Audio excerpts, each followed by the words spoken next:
تكذبان ذواتا أفنان فبأي آلاء ربكما تكذبان فيهما عينان تجريان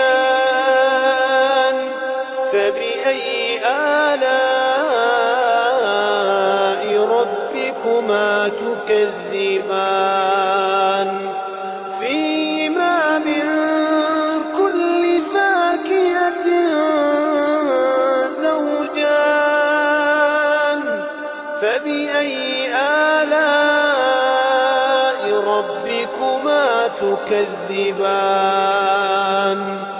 متكئين على فرش بطائنها من استبرق وجنى الجنتين دان